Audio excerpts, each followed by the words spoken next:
everyone, welcome or welcome back to Island of Flavors. Hope you all are doing well. आज मैं बनाने जा रही हूँ रेस्टोरेंट स्टाइल लहसुनी पनीर टिक्का। बहुत ही सिंपल सी रेसिपी है और हाई इन प्रोटीन है। तो अगर आपको कभी दाल चावल खाने का मन ना करे तो फॉर अ चेंज आप घर पे ही बिल्कुल रेस्टोरेंट जैसा पनीर टिक्का बनाकर खा सकते हैं। तो चलिए देखते हैं इसको बनाने के लिए मैंने क्या क्या लिया है। सबसे पहले मैंने यहाँ पे लिया है शिमला मिर्च। मैंने यहाँ पे तीनों कलर के कैप्सिकम लिए। अगर आपको बाई चांस रेड और येलो ना मिल पाए तो आप बस ग्रीन कलर के कैप्सिकम से भी बना सकते हैं। साथ में ये कुछ प्याज है, इसे मैंने ऐसे ऐसे पील कर रखा है। भुना हुआ बेसन हमारे मैरिनेशन को थोड़ा गाढ़ा करेगा। उसके बाद है ये थोड़ा कसूरी मेथी, आधा कप दही। दही ध्यान रखें बिल्कुल थिक दही होना चाहिए, नहीं तो फिर वो अच्छे से कोट नहीं होगा पनीर पे। फिर ये है लाल मिर्ची, थोड़ा धनिया पाउडर, और ये है अदरक लहसुन का पेस्ट। मैंने इसमें अदरक लहसुन 1:4 रेशियो में लिया है, मतलब 1 भाग अदरक और 4 भाग लहसुन, क्योंकि हम यहाँ पर लहसुनी पनीर टिक्का बना रहे हैं तो लहसुन का फ्लेवर तो आना ही चाहिए। और इसे मैंने बिना पानी का क्रश किया है। ध्यान रखिए कि आप इसमें पानी ना डालें, क्योंकि फिर वो दही के साथ वो बहुत वाटरी होगा, टिक्का सही से बन नहीं पाएगा। ये है थोड़ा नमक, साथ ही में मैं डालूंगी थोड़ा सा अजवाइन। पनीर मैंने लिया है 400 ग्राम, इसे बड़े बड़े क्यूब्स में काट लिया मैंने, और थोड़ा सरसों का तेल। तो चलिए एक बोल लेकर अभी मैरिनेशन रेडी करते हैं। तो चलिए मैंने यहाँ पे एक बोल ले लिया है, अब हम मैरिनेशन रेडी करते हैं। सबसे पहले हम इसमें डालेंगे दही,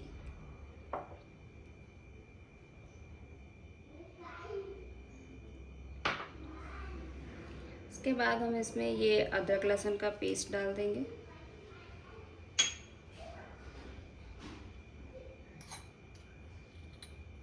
साथ में थोड़ी सी हल्दी 1/4 चम्मच है।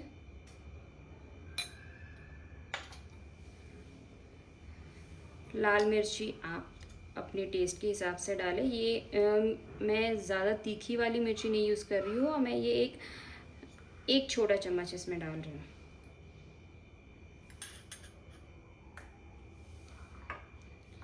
ये थोड़ा कसूरी मेथी है, इसे मैं थोड़ा हाथों में क्रश करके डालूंगी।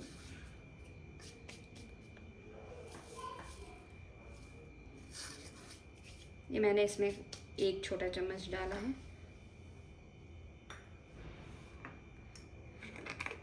साथ ही में थोड़ा सा अजवाइन आप 1/4 छोटी चम्मच ले, और इसे भी थोड़ा क्रश करके डाल दो। साथ में जाएगा थोड़ा नमक।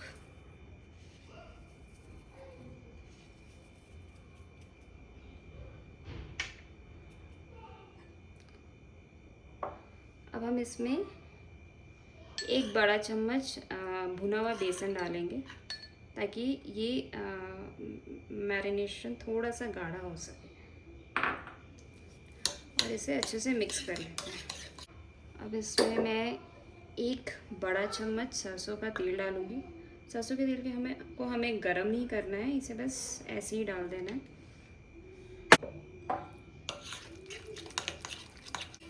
बस ये हमारा मैरिनेशन तो रेडी है। अब हम इसमें सब्जियां और पनीर डाल देते हैं।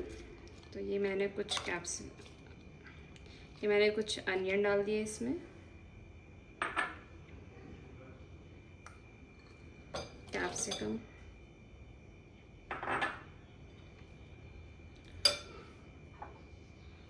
और फिर पनीर। मैंने अभी इसमें आधा पनीर डाला है, और मैं इसे पहले हाथ से मिक्स कर लेती हूँ। हम ये बाकी का पनीर भी इसमें डाल देंगे। यहाँ हमने सारे पनीर और वेजिटेबल्स को मैरिनेशन में बिल्कुल अच्छे से कोट कर लिया है।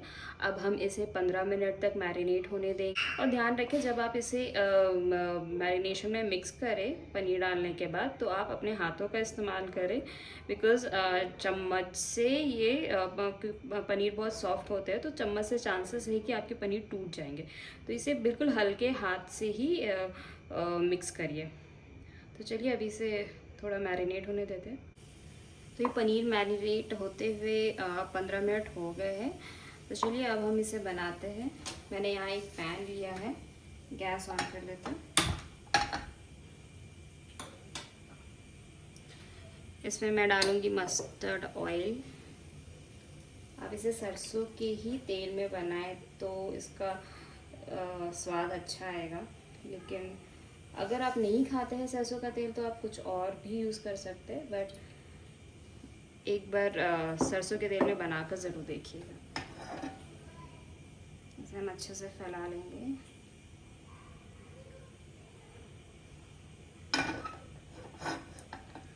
और जब तक ये गर्म हो रहा है तब तक हम इसे स्टिक्स में लगा लेंगे। अगर आपके पास ऐसे स्टिक्स, स्क्यूअर स्टिक्स नहीं है, तो आप डायरेक्टली आप ऐसे एक एक पनीर ये लेकर आप डायरेक्टली पैन में भी रख सकते हैं। बट अगर आप स्क्वायर स्टिक यूज़ कर रहे हैं तो इससे मतलब पलटने में बहुत आसानी हो जाती है।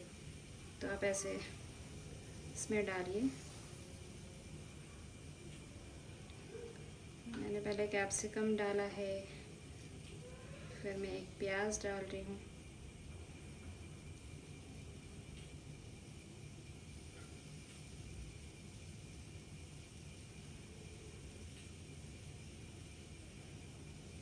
मैंने यहाँ 2 स्क्वायर रेडी करके रखा है और हमारा तेल बिल्कुल अच्छे से गर्म हो चुका है।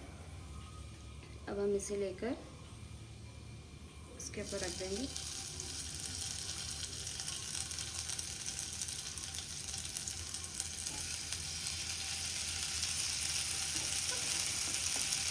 और इसे चारों तरफ से पलटकर हमें पकाना है। ये पूरा एक स्टिक पकने में हमें 7 से 8 मिनट लगेंगे। तो हमारा टिक्का रेडी हो चुका है। मैंने इसे चारों तरफ से, आप देखिए मैंने इसे चारों तरफ से बिल्कुल अच्छी तरह से फ्राई कर लिया है। अब हम इसे सर्व कर लेते हैं।